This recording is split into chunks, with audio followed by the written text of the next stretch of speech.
mempersembahkan Teja Kusuma Moksa dalam kisah Misteri Keramat Hilangnya Dewi Linggung Kuning.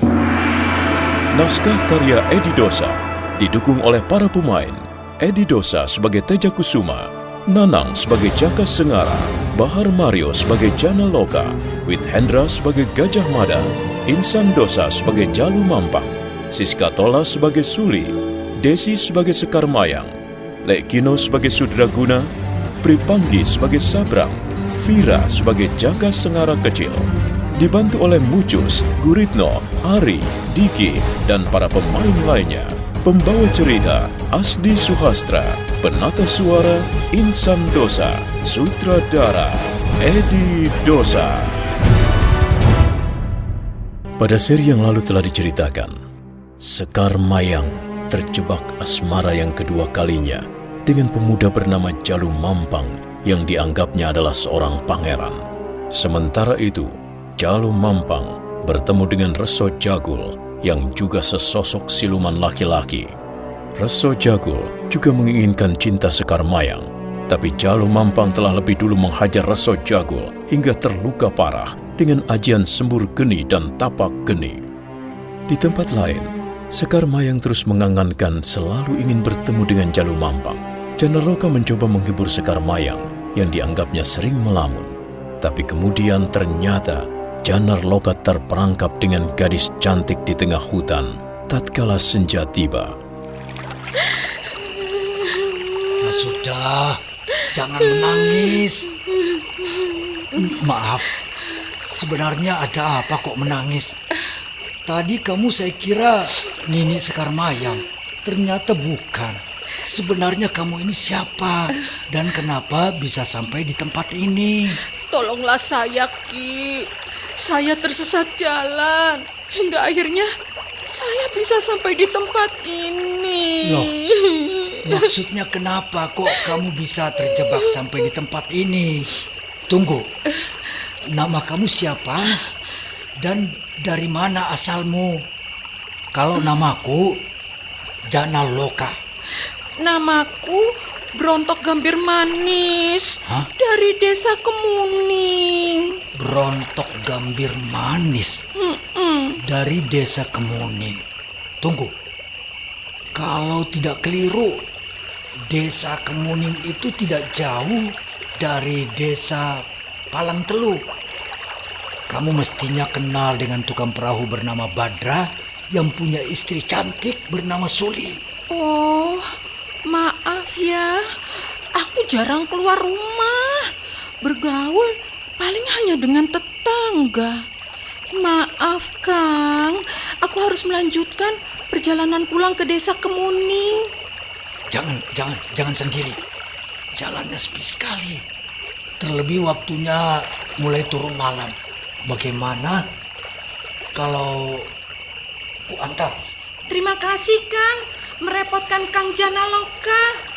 Meski takut, aku harus pulang. Jangan. Biar aku yang akan mengantarkanmu, Gambir Manis. Tunggu. Aku akan mengantarkanmu pulang. Janar Loka akhirnya mengantar gadis bernama Gambir Manis yang mengaku dari desa Kemuning. Namun saat dalam perjalanan, Janar Loka merasa kelelahan. Gadis itu pun menawarkan untuk istirahat di sebuah tempat, di dalam sebuah gubuk yang atapnya terbuat dari daun kelapa. Sementara saat itu, cahaya rembulan setengah tertutup mendung. Mengapa perjalanan ini terasa lama sekali ya? Rasanya jalan kita terlalu jauh. Ya sudah, Kang. Kita istirahat dulu ya, Kang. Nah, duduk, Kang. Aku juga capek.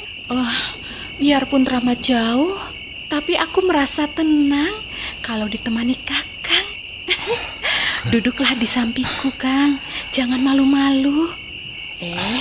Tapi jangan macam-macam ya. Ya. Masa saya berani macam-macam dengan gadis yang baru aku kenal? Padahal desa Kemuning itu tidak begitu jauh. Kenapa Kakang Jana Loka melamun? Tidak, Aku hanya... Ya sudah. Kalau Kakang Janaloka capek, aku pijiti ya. Tapi Kakang Janaloka menghadap sana, jangan memandangiku. Aku malu. Aku akan dipijit, tapi tidak boleh memandang. Walah. Nah, di sini kan yang capek, pinggang sini kan. Enaknya. Rasanya aku ingin meremas jemari gambir manis. Kesempatan. Mumpung ada kesempatan, aku akan menarik perlahan jemarinya. Akan kuremas. Kakang Janaloka nakal. Jangan meremas seperti ini. Tanganmu halus sekali. Kakang, aku ini hanya gadis desa. Tanganku kasar. Halus. Karena harus bekerja membantu orang tua, Kang. Boleh aku mencium tanganmu? Jangan. Aku malu. Tidak usah malu. Di sini tidak ada siapa-siapa. Masa? Iya. Wangi. Tetapi wanginya seperti kembang kenikir. Tidak mengapa. Boleh aku... Jangan lakukan itu, Kang. Jangan. Aku hanya ingin ganti memijitmu. Aduh. Tadi kamu sudah memijit aku. Sekarang gantian ya. Aku yang memijitmu, gambir manis. Nakal. Janarloka benar-benar terbuai dengan suara gadis bernama Gambir Manis itu. Janarloka mulai hilaf, dan anehnya, gadis yang mengaku bernama Gambir Manis itu pun tidak menghindar. Ia justru membalas kenakalan tangan Janarloka. Dan yang terjadi kemudian, Janarloka dan Gambir Manis lupa dengan keadaan sekelilingnya.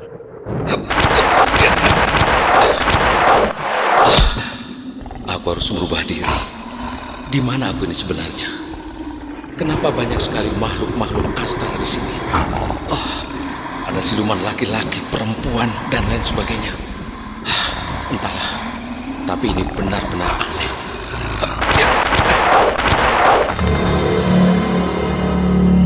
Sontoloyo, kenapa aku bisa sampai di tempat ini? Tapi aku sedang melakukan yang belum pernah aku lakukan. Jangan-jangan lalu siapakah orang tadi yang mengaku nama Gambir Manis ya? Tidak. Aku harus meninggalkan tempat ini secepatnya. Tidak. Tolong.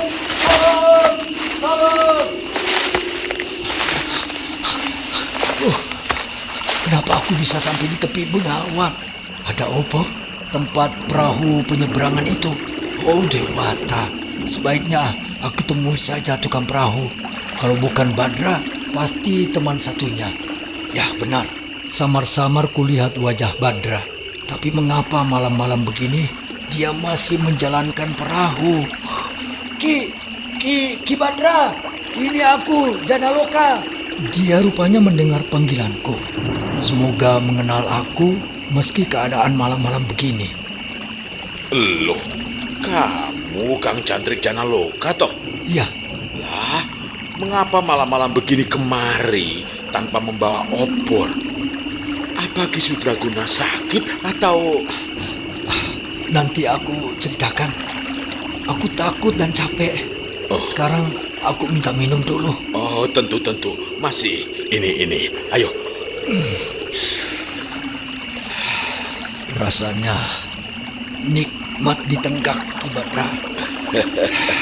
Tampaknya kamu dari perjalanan jauh tadi ya? Iya. Tapi mengapa tidak membawa obor? Bukankah jalannya cukup gelap? Iya.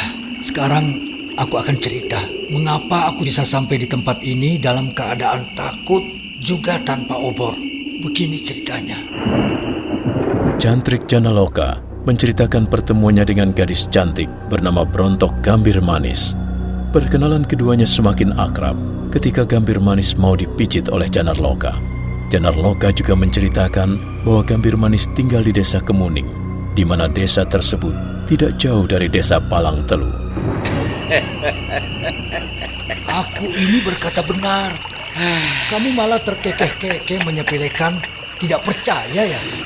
Kang, bukannya menyepelekan Kang Cantrik. Begini loh, kalau seperti yang Kakang ceritakan itu, Ya. yang bernama Gambir Manis lah, yang berasal dari desa Kemuning lah, itu jelas bohong. Tidak ada orang yang bernama Gambir Manis. Aku hafal, Kang. Memang desa Palang Telu dekat dengan desa Kemuning. Jadi aku hafal betul. Makanya aku terkekeh-kekeh tertawa. Sebentar, maaf ya Kang. Jangan tersinggung. Lalu apa yang kau perbuat dengan manusia yang kau ceritakan tadi? Ya, tidak berbuat apa-apa kok. Memangnya kenapa? Ya, juga tidak apa-apa. Aku hanya bertanya saja kok. Maaf Kang Cantrik. Sekali lagi maaf. Coba cium telapak tanganmu. Telapak tanganku baunya apek, wengur. Seperti bau wengur buaya. Jelas. Ini pasti ada kaitannya dengan kejadian sepekan yang lalu. Dengan penjual jagung yang kemalaman saat menyeberang bengawan itu. Kok tiba-tiba terdiam? Mungkin loh ya. Ya. Hanya mungkin. Jangan-jangan manusia yang Ki Janaloka ceritakan itu adalah siluman demit. Siluman demit. Ya, aku hanya mengira-ira ini. Terus apa kaitannya dengan bau wengur buaya? Moga-moga bukan siluman demit, Kang Cantrik. Ya, Sudah. Sebaiknya kau bermalam saja di sini. lebih baik aku ngasuh dulu saja di gubuk peristirahatanmu. Ya, monggo saja. Aku akan menyiapkan tikar bongkonya, biar nyenyak tidurmu.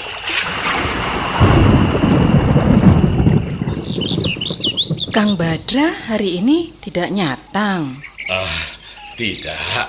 Kang Banjar yang menjalankan perahunya, Suli. Oh iya, pagi ini Kang Badra ingin dibuatkan minuman serai apa kopi? Pagi ini aku ingin menikmati minuman serai bersamamu, Suli. Kang Badra itu manja kok, tidak habis-habis gitu loh. Habis manja sama istri sendiri, masa tidak boleh? Apalagi punya istri cantik. Alah, sudah. Memang kok. Aku ini menyadari loh, orang Jawa bilang ngelenggono, wong deso. Sebentar Kang, aku buatkan dulu ya. Airnya sudah aku rebus sejak tadi. Iya, gulanya aren ya. Iya Kang. Aku bersyukur sekali mempunyai istri Suli, cantik, sabar, setia, dan tidak macam-macam. Juga penurut. Semoga perjodohanku dengan Suli tetap awet sampai kakek dan nenek-nenek. Dan Gendu, anak dari Suli, tetap akan kudidik seperti anak sendiri. Dan sepertinya Suli sudah ada tanda-tanda hamil. Aku kok jadi pikiran macam-macam tentang gadis Gambir Manis. Nah ini Kang. Nah ini loh, wedang serai dengan gula arennya. Iya. Enak. Terima kasih ya Suli. Sebentar Kang. Iya. Aku kok jadi penasaran loh tentang nama seorang gadis yang baru saja diucapkan tadi, Gambir Manis. Itu memangnya siapa gadis bernama Gambir Manis itu loh Kang? Gambir Manis itu gadis cantik, di mana semalam telah menyusulmu. Apa ada kaitannya dengan cerita penjual jagung yang ditemui siluman bernama Brontok Gambir Manis sepekan yang lalu itu? Benar Suli. Semalam telah terjadi lagi. Justru kejadian itu menimpa pada Kang Cantrik Janaloka. Sebentar. Tunggu dulu. Jadi semalam Kang Cantrik Janaloka juga terjebak cinta dengan gadis yang mengaku bernama Brontok Gambir Manis. Sama dengan yang dialami tukang jagung itu. Iya, benar Sul. Alah, sebentar. Dari mana Kang Badra tahu kalau Kang Cantrik bisa bertemu dengan Brontok Gambir Manis? Dia itu bermalam di gubuk penyeberangan. Oh, Dan setelah kutanya, katanya dia tersesat jalan dan takut sehabis bertemu dengan Gambir Manis. Dan setelah kutanya, telapak tangannya kusuruh mencium. Kang Cantrik mencium bau bunga matahari. Bau apak wengur seperti bau buaya. oh, jadi kemungkinan besar Gambir Manis itu siluman buaya, begitu? Ya, sementara aku mempunyai kesimpulan seperti itu. Apakah siluman buaya itu ada kaitannya dengan kejadian beberapa pekan yang lalu itu, Kang? Saat Kakang bercerita padaku bahwa ada pasukan buaya seakan-akan bertarung di Bengawan. Ya, benar. Maaf, apakah siluman Gambir Manis itu jelmaan dari buaya, Kang? Ya, karena bekas tangan Kang Cantrik bau menyengat, bau buaya. Dan itu artinya siluman gadis Gambir Manis itu adalah siluman dari buaya betina. Kok aneh ya, Kang? Masa jelmaan buaya betina itu kok ya raku sekali dengan manusia laki-laki? Namanya saja siluman, Suli. Iya, ya. Nah, itu kalau orang Jawa mengatakan siluman buaya gasang. Artinya gasang, perempuan yang haus akan laki-laki. Alah, ada-ada saja. Loh, itu gasang menurut orang pinggiran. Pinggiran kali seperti aku ini, Suli. Alah, sudah. Jangan bicara lagi soal siluman buaya. Nih, minum dulu wedang serehnya, Kang. Aku mau melanjutkan pekerjaanku di dapur, ya.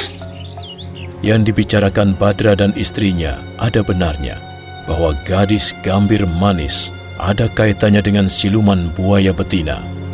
Sementara itu, di dunia siluman buaya betina bernama Brontok sedang berbincang-bincang dengan siluman Blontang. Na na na na na na na na na. Siluman buaya yang tidak pernah susah, gembira dan menyanyi sesuka hati. Soal nyanyi sesuka hati kok ya jadi masalah. Hidup menjadi siluman itu dinikmati. Hidup itu untuk kesenangan, bukan untuk kesusahan. Loh, Paham, siluman Blontang? hidup itu ada senang, ada susah. Ya terserah. Setiap siluman juga punya cara sendiri-sendiri menikmati hidup. Contohnya ketua kita, Jalu Mampang. Dia itu sukanya menjerat manusia yang masih gadis-gadis karena dia tampan. Bukan itu saja, tidak hanya tampan, Apalagi, tapi Jalu Mampang juga punya kesaktian dibanding teman-teman kita. Buktinya, Reso Jagul ingin jatuh cinta dengan gadis Sekar Mayang. Nasibnya celaka kan? iya. Aku pikir benar juga katamu, Brontok. Mbok, jangan panggil aku Brontok. Siluman itu juga kan mengalami zaman yang maju. Namaku ku ganti Gambir Manis. Iya, Gambir Manis alias Brontok, begitu. Brontok itu kan nama asli. Tapi kalau dalam pergaulan di luar lingkungan siluman buaya kan lebih manis kalau diganti Gambir Manis. Kalau dapat jebakan manusia juga asal-asalan. Maka kamu itu disebut siluman gasang, siluman betina yang haus laki-laki. Terserah. Aku tetap mempunyai pegangan. Hidup harus senang. Meskipun kemarin aku dapat jebakan manusia yang tidak tampan, jelek, keriput lagi. Sudah tua tapi masih berjakat. Manusia dari mana itu? Cantriknya penguasa Gunung Wingit. Oh, Jalu Mampang menjebak anaknya penguasa Gunung Wingit. Terus cantriknya kamu manfaatkan, begitu? Ih, kok dimanfaatkan toh? Nah terus? Bukan, aku butuh dia dan manusia itu butuh aku. Itu namanya di dalam kehidupan untuk keseimbangan, saling membutuhkan, begitu. Dasar siluman gasang. Boleh aku tanya soal perjodohan? Maksudmu apa? Nih ya, kalau seandainya saja hubungan antara Jalu Mampang dengan manusia itu berlanjut dan akhirnya manusia itu melahirkan anak. Apakah kira-kira anaknya berwujud manusia atau siluman? Pertanyaanmu itu mengada-ada. Loh, kita sebagai siluman juga punya perkiraan, punya nalar. Kalau perkawinan siluman dengan siluman itu biasa, pasti anaknya juga siluman. Ya separuh siluman, separuh manusia. Masuk akal juga gagasanmu itu. Ya sudah, kita tunggu saja apa yang akan dilahirkan oleh perempuan bernama Sekar Mayang nanti. Kalau kupikir aku ini aneh. Kenapa bisa berkenalan dengan siluman kupu-kupu? Karena pertama kali yang menuntunku itu kupu-kupu bersayap bagus. Tetapi kenapa Badra mengatakan bahwa perempuan bernama Gambir Manis itu siluman buaya? Siluman. Selama aku mengikuti Ki Guru Sundrakuna, baru sekali aku bertemu dengan siluman. Siluman lagi. Wow, bicara siluman itu memang aneh, Nini. Bagi manusia itu aneh, tapi bagi siluman sendiri tidak. Mungkin dalam perbincangan siluman, manusia ini juga aneh. Benar juga kata Nini. Cantrik semalam mengalami. Justru itu, semalam aku tidak pulang, tapi bermalam di gubuk penyeberangan Badra. Itu sebabnya aku ketemu siluman. Paling juga siluman berwajah jelek. Menghina Nini ini. Ini hinaan loh. Bukan, justru siluman yang menemuiku semalam itu cantik. Bahkan cantiknya melebihi Nini Sekar Mayang. Makanya aku mau berkenalan dan diajak jalan-jalan. Tapi ya itu, akhirnya aku tersesat. Jadi benar katamu. Ya benar, jujur. Namanya Brontok Gambir Manis. Ngakunya dia gadis dari desa Kemuning. Desa Kemuning itu dekat desa Palang Telu. Tapi menurut keterangan Badra, tidak ada warga desa Kemuning yang namanya Gambir Manis. Badra sendiri cerita, tukang perahu itu malah menertawakan aku. Bahkan Badra juga pernah mengatakan bahwa gadis bernama Gambir Manis itu siluman. Buktinya kalau dia siluman? Karena ada peristiwa, seorang penjual jagung juga ditemui gadis bernama Gambir Manis. Kalau kupikir, ya aku jadi ngeri.